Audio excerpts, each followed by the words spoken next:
Hello and welcome to the Family Brand Podcast. My name is Chris. I'm a husband, a father, and an entrepreneur. My name's Melissa, and I am a wife, mother, former nurse turned real estate investor. And we believe the greatest gift you can give your child is a last name that stands for something. Your last name is your family's brand. If you are a parent who wants to raise your child to know who they are, love who they are, and believe in who they are, this show is for you. We promise to bring you real and authentic conversations with parents and experts who are committed to making their family their life's most important work. This show will help you take a stand for your family and to raise your children by design, not default. Hello, everyone. Welcome back. Or if you're a first-time listener, welcome to the Family Brand Podcast. Melissa and I thought it would be useful for us to actually go back and revisit our word for the year as a family and our word for the year individually. So for those of you who haven't heard the episodes where we talk about that, we, for several years now, Melissa came up with this amazing idea that instead of setting maybe a lot of family goals, we choose like a word or a phrase that we want to embody for the year. And then we set some goals related to that. And then each of us individually and all of our children, we pick a word for the year that we really want to embody. And full transparency, there's been plenty of years where sadly I've picked my word and then I don't pay attention to it very often. I feel like we've done pretty good as a family because we bake it into our family values and our family routine personally. And so it's fun. Personally, I've abandoned my words at times. This year, I feel like I've done a bit better, but it's useful even, it's like September. It's like, okay, let's go back and revisit. I think too, because this feels like a natural restart also in a way, because most likely if you're listening, the kids are back in school, some regular routines and rhythms are in place. And so it just feels kind of like a natural time to review and revisit all of it, at least for us. So my hope today is that, as we're revisiting and holding ourselves accountable to some goals and things that we wanted for ourselves this year, that it inspires you to do the same and revisit, things you maybe set out to do in January. Like, how are you doing with them? An honest look at where you're at. Yeah, one of the things that I always tell our clients at the Possibility Co. is I think one of the titles that every leader should have, in addition to whatever their title already is, which again, that could be CEO, CFO, CMO. It also applies at home. Your leadership title could be mom or dad. And I think another title that we all could benefit from is CRO, Chief Reminding Officer. And I think it's interesting in the scriptures how many times the word remember is used. And if you think about some of the most profound teachings that have ever been done, it's not, or some of the most profound teachers, it wasn't that they taught a ton of things about a ton of different subjects. They actually taught a handful of really profound truths, and then they just kept reteaching them. Because I think repetition is the master of all learning and teaching. That's not my quote. But I think it's the same thing with us as human beings. And for me in particular, and there's another quote by a guy named David Bednar where he says, it's never about knowing what to do. It's the consistency of doing what we already know. So a word is like, similar. I choose a word for the year because I was inspired to choose it, but then it's how consistent can I be in reminding and remembering my word and how to embody that. And it's super easy when you're a busy family with lots going on to just get pulled in so many different directions. So I feel like for me, what a word has done and my vision board, which we're going to share our vision boards, it just kind of recenters me and it keeps reminding me. And it's almost like it's up where I can see it every day where it's like, hey, it's almost like it talks to me. Hey, remember this. Remember this is what you've committed to. And so I think it's just kind of grounding in a way as well. Yeah, I was going to use that exact word, grounding, that it's sometimes easy, we're like quite a way through the year to be like, okay, what's next? Let's think of some new and exciting thing for, back to school, which is fine. Sometimes that serves. But also, I think there's a ton of value in just being like, okay, remember the things we already felt inspired to do and how are we doing with them? Yeah. And it's like remembering what you already know is really valuable in so many, and remembering the truth of what you already know about yourself or about your beliefs or about others. And I think that with what the world is trying to get us to do most of the times is actually forget. Like, forget what you already know, be distracted, be spread thin, be overwhelmed. And it's like almost like this returning and remembering process. So one other thought, if you don't have a word for the year and you're listening to this, it's not too late. It's too late. Give up. Shoot for next year. There's a few more months left in the year. Use this as a time to be like, okay, I'm going to go strong the rest of 2024.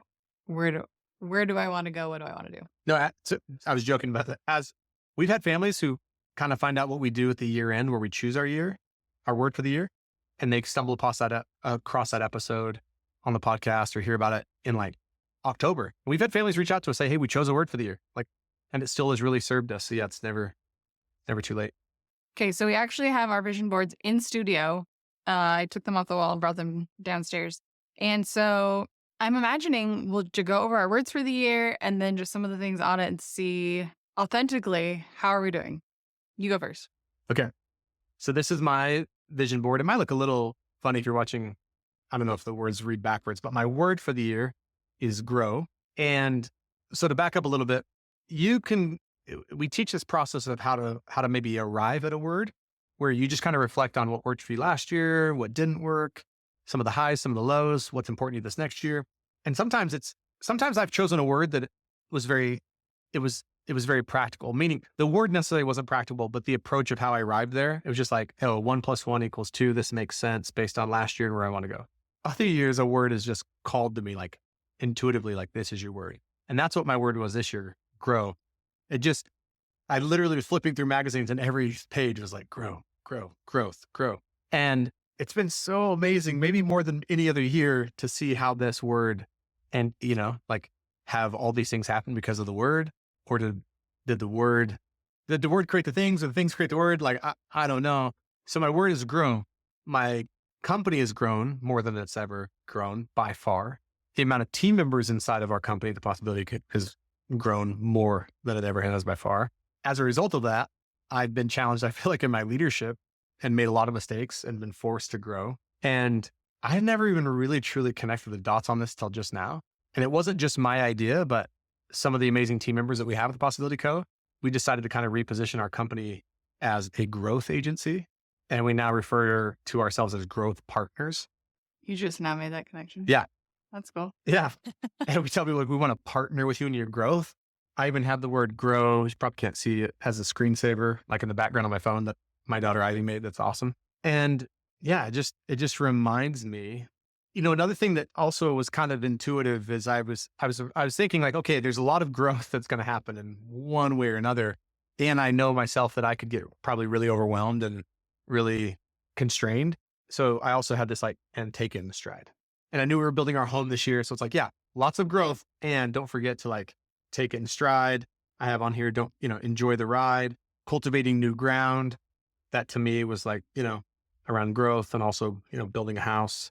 So I feel like it's really served me. Yeah. I feel like it's been a really great reminder. And there's been plenty of times, by the way, in that I'm like, why am I growing like this? Like, my life was pretty good. My business was way more simple. And then I remind myself of oh yeah, I chose this. So this called to me, and it kind of helps me get back in focus. Yeah. It grounds me. Is there anything here on your vision board that you feel like, oh, I've kind of lost sight of that, I want to zero in on this? Probably roping. So most of you may not know this, but I grew up in a family that team roped. It's a rodeo event. And so I've been around horses my entire life. And right after Melissa and I got married, I'd been around it, but I got really into it and really dedicated a lot of time to try and get good at it. And I really, really enjoy it and I love it. And I've just gotten more and more away from it. I still have a really good rope horse that I compete on. But yeah, I definitely haven't roped that much this year. We should do a podcast episode about roping and I'm sure our listeners would rather listen to something besides the podcast about roping. But I think it would be so maybe it could be a podcast about your hobbies or your passions or something. Okay. And our journey of navigating your passions or my passions, how to support each other. Okay. I'm putting it on the list. Right before we started recording, I was making a list of future podcast episodes. I'm putting that on the list. So that's my, now no judgment, but Melissa's is much more aesthetically pleasing, which Mine's they are every year. So pretty. And I just cut out way more too. So it's always this exercise in how do we shove as much as possible onto this board. And it is important to me that it looks pretty. Okay. So my word of the year was breakout. Which you have to tell the most hilarious story, because we just hung out with this family. They're some of our best friends, Jeremy and Shauna Smith. I think I told this in January. So if you heard it before, sorry, but it is worth repeating. So we, over New Year's, we put these vision boards together with some of our friends that Chris just mentioned. And they have a daughter she's probably 10. And I said, my word is breakout. And she was like, she goes, like on your face? She had the most like disgusted, confused look on her face. So now I feel like I have to, every time for whatever reason, if it comes up that my word of the year is breakout, I have to follow it up with by saying, but not on my face. Breakout, but not on my face. Okay. And the idea behind my word was just to get outside of like these boxes that I sometimes put myself in, break out of things that are maybe just comfortable and do new things, try new things. And yeah, just break out. Cut on your bracelet there. Oh yeah. Over Labor Day, we went camping and there were some beads. I made myself a bracelet that said break out, which I think that was kind of a catalyst for this episode because it took me like 10 seconds to remember what my word, I was like, ooh, I want to put my word of the year on my bracelet. And I was like, wait, what is my word this year? So it was a good reminder. And just, I guess, really briefly, I do have a lot of pictures here about a new house because I knew we would be building our house, even though we didn't start it until July. I have an Eiffel Tower on here. I did visit Paris with my sisters. And then Chris and the kids joined me. Just a couple of other things that stand out to me. Maybe areas where I have room for growth are, I have this word 10x. At the time when I did this, I wrote this. I was reading a book called 10x is easier than 2x. And it talks about how to use your best efforts in certain ways to really like 10x wherever you're wanting to 10x, like whether that's your business or your life or just your growth. I feel like sometimes I still get lost in some things that aren't necessarily the best ways that I could spend my time. So I think I could revisit that. I also think if you're not careful, your vision board could be a reminder of all the things you're not doing or how much you haven't done. And it's like, oh, I haven't done this and this and this. I don't think that's useful. I think it might be okay if it stings a little bit just as a reminder, but I think it's more so just to remind you of what you're committed to and to actually look for evidence of how you have done some of these things well. Because I could easily look at this and be like, oh man, my word for the year is grow and growth. And man, I should have grown more. We should have a bigger company. I don't know how much that serves me, but to look and say like, man, I can really acknowledge how much we've grown and really appreciate that and be inspired to continue to grow. And so I just think that that's a principle of anything in life, though. It's easy for us as human beings to look at what isn't working and look at how far we still have to go versus like acknowledging how far we've come. Yeah, that's great. I think the only other thing I'd add is I have several things on here about just little phrases that say, what's on the agenda? Start the day right. Mornings made easy. I have made some progress there about having like a clear agenda and rhythm to my days, but sometimes I don't stick to it. I think that's something I'll focus in on the rest of the year. Sticking to my agenda. Yeah. I guess the last thing I'd say in closing is I think a vision board is just a microcosm of a bigger principle, which is we know that we have things in our lives that have our lives work. Like I know that if I get to bed at a decent time, get up early, go to the gym, meditate, read, connect with my family, it's not this mythical formula that I'm trying to like crack the code on. It's like, no, I know. The question though is how consistent am I? How committed am I to doing the things that I know?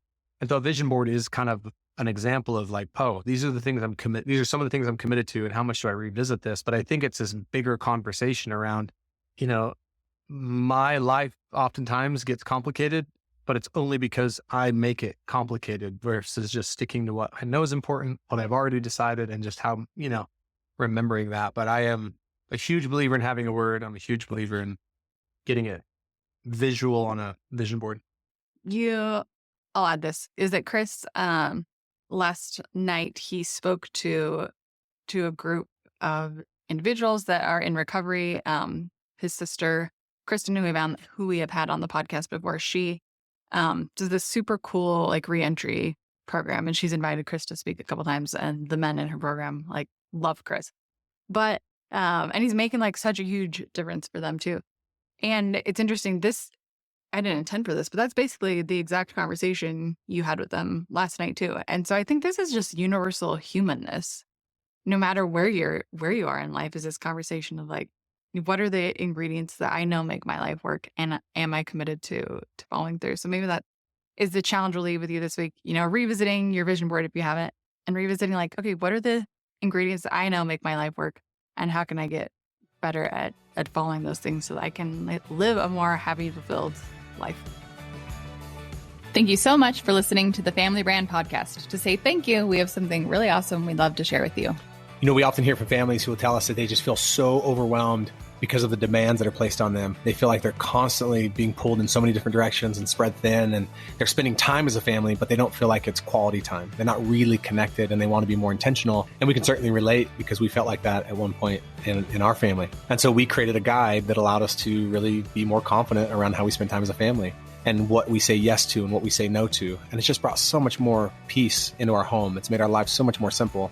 And we want to share it with you. So if you go to familybrand.com/free, you can download the How to Take Back Your Family's Time guide. And I can promise you it'll give you more confidence and more peace in your life and in your family. One last thing, we feel so inspired when we hear from families that we are making a difference for them. We would love it if you would leave us a 5-star rating and a review on the podcast so we can reach even more amazing families. We truly believe that the way we change the world is one family at a time.